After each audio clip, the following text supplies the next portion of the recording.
Hello guys, good morning. So ayan, papunta na ako ng farm. And makakadaan kaya ako kasi kahapon ang lakas na biglang tumaas ng tubig. Makakadaan pala tayo guys. Ayan. So, kahapon, timing talaga umuwi na kami ni Neil. Tsaka pa tumaas yung tubig. So buti na lang nakauwi kami kaagad. Hindi pa tumaas ang tubig. Kaya minsan talaga pagka pag hindi maganda yung panahon ba, yung langit, parang gloomy, natatakot talaga ako na dadaan dito dahil baka bigla-biglaan kasi dito tumataas ang tubig. Kaya baka pagtawid natin, tataas yung tubig. So, yun talaga yung minsan, pagka dadaan ako dito, natatakot ako dahil baka biglang tumaas. Diba? Hindi naman natin malalaman na, makikita naman natin siya doon, banda. Pero nakakatakot pag nangyari yan. So hopefully, God will guide us naman. So, and guys, andito na tayo sa farm. And it's another day to start na naman to make contents and everything. So, kayod tayo ngayon. Kapagod. So we're here. Good morning. Dito na ang ating mga chef of the day. Sobrang busy. Hindi naman. Huh? So, ang ating recipe ngayon. Ayan. Nandito si Magadid sa Ate Rhea. So, meron tayo ditong palbakwa. Bakit ganyan pagkahiwa, Brit? Para madami. Wala na ako sildo. Ayot. So, balbakwa and bulalo, te. Balbakwa lang. Ayan, so, 5-5 lang sweldo. nag-prepare sila dito ng mga ricados. Merong carrots, merong luya, and merong bahog-bahog. May gani na po 5. Pantulak sa kagutom. Maganda. Meron tayo ditong napa cabbage. Kung tinatawag sa iba, ano daw? Chinese cabbage. Chinese cabbage. Or Chinese Chinese pichay. Pero, sa nalalaman ko, this is napa cabbage. Or, pwede siyang tawagin na Chinese cabbage. Ano, Chinese cabbage ang ako No? Chinese cabbage sa mua. Chinese cabbage, Oo. lagi. Sa iba din. Sa inyo guys, ano bang tawag nito? Or ano ba talaga tamang tawag nito? Basta, this is napa cabbage na ginagamit sa kimchi. They call it napa. Napa cabbage. Ayan. Ayan, meron din tayo dito. Saan ni Brit? Balbakwa. Gyapon siya guys. Na pagkaluto. Ano to? Paano? Paa ng baka. Ayan. Or ano ba tawag dito? Siki. Or bulalo? Siki ng baka. Siki. Siki daw. Isa ni Saka. So, ito ay... Ha? Di pa sure. Siki daw tawag dito guys. Siki ng baka. So, yan na yan. Alam nyo na yan. And, ano talaga, pagka baka talaga, masebo, ayan o. Mamantika kasi siya guys, di ba? So, carry na yan. Good morning, Dam. Kumusta yung bisita? Ha? Hindi pansin mo.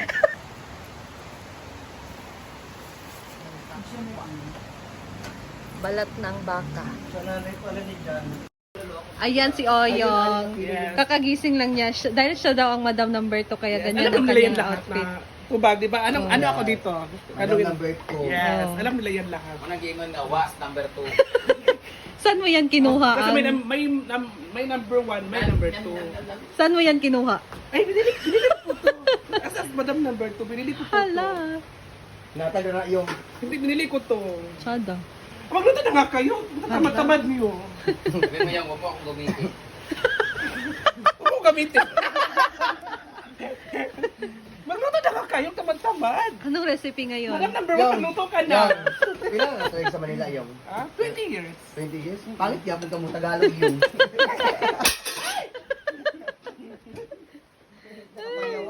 So, ang Madam number 1, siya po ay nag-i-dib. So, trabaho niya kasi yan.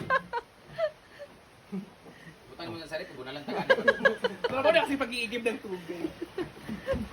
Asa madam number 2. Bayot, ang number 2 din yung madam kana, kanin ni Kuspo. Hala. Bagay naman ang Bayot. Paligid ang paligid ni isda, murag. Negosyante. Bayot. Aso natanggal na yung ano. Bawal. Madam, pakikuha. Ayan guys, since nag-prepare pa naman sila ng menu, punta naman tayo dito sa sa swimming pool. Ayan. So kahapon, sinimulan ang pag-finishing sa ating wall sa swimming pool. And we'll see kung ano ang itsura ngayon guys. So hindi na ako nakapag-update kahapon kasi umuwi na kami. And then, tumaas yung tubig. So, ayan. Tatakpan ko na itong chan ko kasi nakikita yung chan ko guys. So, we're here na. Ayan, we're here na sa swimming pool. So, nagpapahinga pa ang ating mga workers for today kasi I think nag-snack muna sila or ano ba yan. So, this is now our new update. Ayan, meron ng finishing ang ating adult side pool area. Hala, kataas ba di ay? Ayan guys, so dito. Ayan. Makapal ang kanyang guys, finishing. Ayan, merong linya dyan nakalagay oh. Dyan na yung finishing. And then dito, lumalabas na yung tubig sa ating drainage. I think kahapon kasi hindi ito siya kaagad nasimulan. Mga bandang tanghali kasi hindi pa dumating yung buhangin. Kaya mga hapon na siya nasimulan yung pag-finishing dito. Ayan o. Diba? Ang bilis-bilis lang parang since matatapos na din naman yung buwan, malapit na matapos yung buwan, matatapos na din itong ating swimming pool guys. And tingnan nyo naman yan. Yan, dito wala pa. So, dito pa lang sa ating adult side ang may finishing. Yan. Ayan ang mga buhangin. So, syempre, meron pa ding naghahakot. Ayan.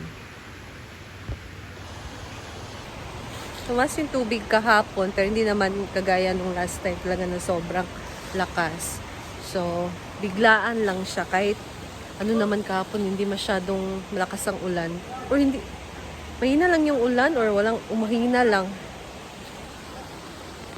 Ayan. So, ito ang ating update muna ngayon, guys.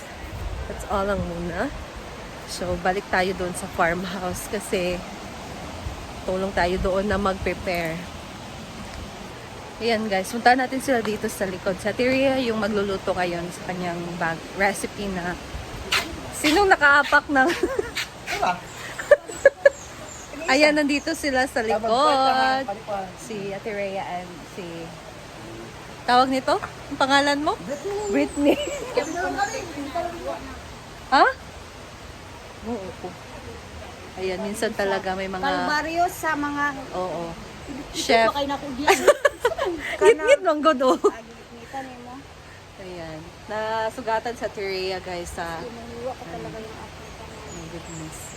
Hapdos raba na. Ayan, so dito siya nagluto sa likod. Wow! So, ayan, nakapag ano na siya dyan, naggisa ng mga bawang sibuyas, ricados, merong tanglad, at nilagay na niya dyan ang balbakwa or balat ng baka. Diba?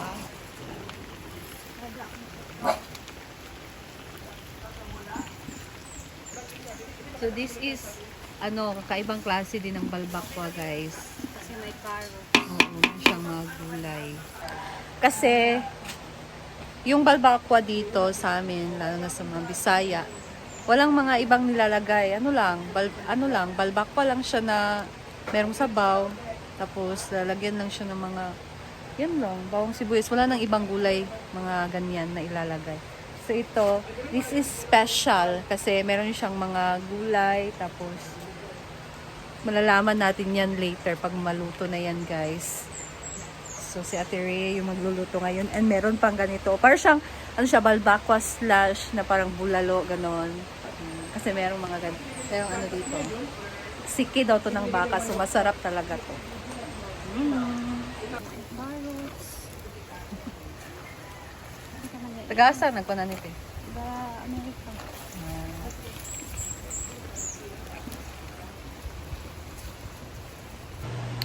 Ayan guys, so that's all muna for today and mamaya ay update ko kayo sa kainan na and pagkaluto ng balbakwa ni Ate Rhea. So that's all guys and see you again sa aking next video. Bye!